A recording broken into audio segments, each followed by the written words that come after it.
తిరుమల లడ్డు మహాప్రసాద వ్యవహారంపై సీబీఐ నివేదికతో కూటమి పెద్దల వెన్నులో వణుకు మొదలైంది.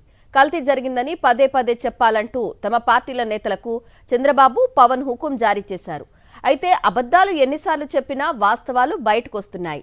ఇప్పటికే అబద్దాలు ప్రచారం చేసి అడ్డంగా దొరికిపోయిన చంద్రబాబు అండ్కో వారు చేసిన తప్పుల్ని కప్పిపుచ్చుకుంటూ దొంగే దొంగ దొంగ అన్న చందాన మరోసారి అబద్ధపు ప్రచారాన్ని ఉధృతం చేశారు. తిరుమల లడ్డూ వ్యవహారం గురించి మాట్లాడేందుకు జనసేన, బీజేపీతో కలిసి సంయుక్తంగా మీడియా సమావేశం నిర్వహించిన సీఎం చంద్రబాబు విలేకరుల ప్రశ్నలకు సమాధానాలు చెప్పలేక తీవ్ర అసహనం ప్రదర్శించారు. సీబీఐ ఆధ్వర్యంలోని సిట్ కోర్టులో దాఖలు చేసిన ఛార్జిషీట్లో జంతువుల కొవ్వు కలవలేదని స్పష్టం చేయడంపై తన అనుకూల మీడియా అడిగిన ప్రశ్నలకు జవాబు చెప్పకుండా చంద్రబాబు ఎదురుదాడికి దిగారు. ఉండవల్లిలోని తన క్యాంపు కార్యాలయంలో ఉప ముఖ్యమంత్రి పవన్ కళ్యాణ్, బీజేపీ రాష్ట్ర అధ్యక్షుడు మాధవ్ తదితరులతో సీఎం గురువారం సమావేశం నిర్వహించి లడ్డు వ్యవహారంపై చర్చించారు. అనంతరం వారందరితో పాటు 5 మంత్రులతో కలిసి మీడియాతో మాట్లాడారు. సిట్ ఛార్జిషీట్లో జంతువుల కొవ్వు లేదని ఉంది కదా అన్న విలేకరుల ప్రశ్నకు ఒక్కసారిగా ఆయనలో ఆగ్రహం కట్టలు తెంచుకుంది. లేదని ఎక్కడుంది? నీకేమైనా కలవచ్చిందా? నువ్వు నమ్ముకున్న దేవుడు చెప్పాడా? What are you talking? మర్యాదగా చెబితే వినాలి అంటూ చిందులు తొక్కారు. ఆ ప్రశ్న అడిగింది ఎల్లో మీడియా రిపోర్టరే కావడంతో కొంత తమాయించుకున్న ఆగ్రహాన్ని మాత్రం దాచుకోలేకపోయారు.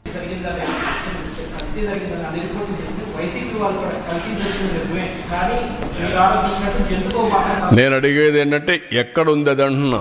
లేదని ఎక్కడుంది చెప్పు. ఆ మాస్క్ స్ట్రైట్ క్వశ్చన్, ఎక్కడుంది? నీకు రహస్యంగా ఏమన్నా చెప్పారా? రాత్రి కల వచ్చిందా నీకు? నువ్వు నమ్ముకున్న దేవుడు చెప్పాడా? What are you talking? కాబట్టి మర్యాదగా చెప్తే వినాలి. ఇప్పటిదాకా వచ్చిన నివేదికలన్నీ ఏకసభ్య కమిటీ ముందు ఉంచుతామని, సీబీఐ నివేదికపై ఆ కమిటీ విచారణ చేస్తుందంటూ చెప్పుకొచ్చారు. జంతు కొవ్వు లేదని సీబీఐ సుప్రీంకోర్టుకు స్పష్టం చేసినా ఉందంటూ మళ్లీ ప్రచారంతో అపచారం చేస్తున్నారు. లడ్డు ప్రసాదంలో జంతు కొవ్వు కలవలేదని సీబీఐ స్పష్టం చేసిన కూటమి మళ్లీ విష ప్రచారం చేస్తున్నారని ధ్వజమెత్తారు ఎంపీ వైవి సుబ్బారెడ్డి. తాను ఎలాంటి అవినీతికి పాల్పడలేదని, దేవుడి దగ్గర ప్రమాణం చేసేందుకు కూడా సిద్ధమని స్పష్టం చేశారు. బోర్డులో సభ్యులు కొంతమందికి ఏదో ఈ కల్తీ వ్యవహారంతో సంబంధం ఉంది, నాకు సంబంధం ఉంది అని కూడా చెప్తున్నారు. నేను లోగడ కూడా చెప్పాను, ఇప్పుడు కూడా మళ్ళా చెబుతున్నాను.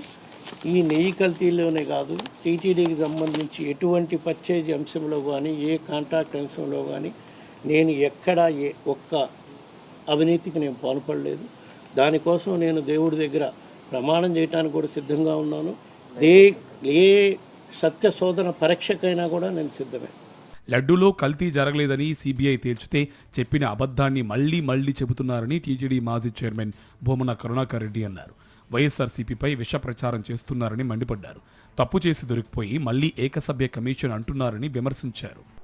సుప్రీంకోర్టు ఆదేశాలకే లెక్కలేకుండా చేసేటువంటి వాడు, ఈ దేశ అత్యున్నత విచారణ సంస్థ చేసినటువంటి విచారణలో తన అధికారులు, తనకు చెప్పు చేతల్లో ఉండే 2 సుపీరియర్ అధికారులు ఇచ్చిన నివేదిక సంతృప్తికరంగా లేక గిలగిలలాడుతూ, అరే మన శత్రువును వీళ్ళు దోషులుగా పెట్టలేదే అన్నటువంటి బాధతో కుంగిపోయి కృషించి ఈ రోజున చంద్రబాబు నాయుడు గారు పత్రికా సమావేశంలో వారి ముఖాకృతిని చూస్తే చాలా స్పష్టంగా అర్థమైపోతుంది.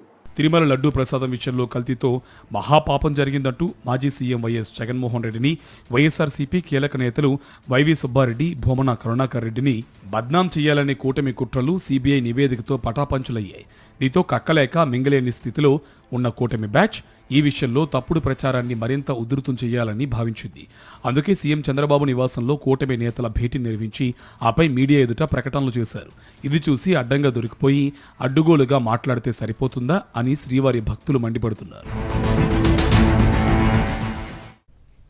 తిరుమల శ్రీవారి లడ్డూను రాజకీయ అంశంగా మార్చేయటం విచారకరమన్నారు విశ్వ హిందూ పరిషత్ భాగ్యనగర్ క్షేత్ర కార్యదర్శి తనికెళ్ల సత్య రవికుమార్. ధార్మికతకు, భక్తుల మనోభావాలకు భంగం వాటిల్లుతోందని వెల్లడించారు. హిందువుల మనోభావాలు దెబ్బతినేలా ఎవరూ స్పందించొద్దని కోరారు. గోవధ, గో అక్రమ రవాణా కట్టడికి ప్రభుత్వం చర్యలు తీసుకోవాలన్నారు సత్య రవికుమార్.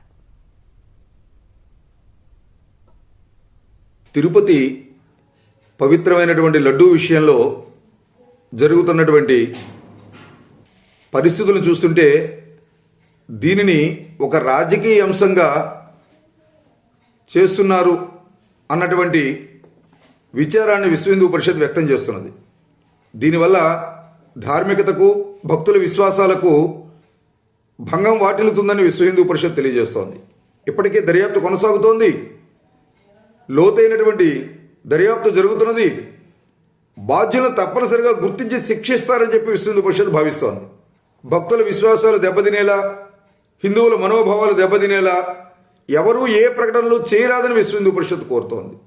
గతంలో లడ్డూ విషయంలో ఎవరూ ప్రతిస్పందించద్దని కోర్టులు కూడా కోరిన విషయాన్ని విశ్వ హిందూ పరిషత్తు గుర్తు చేస్తున్నది.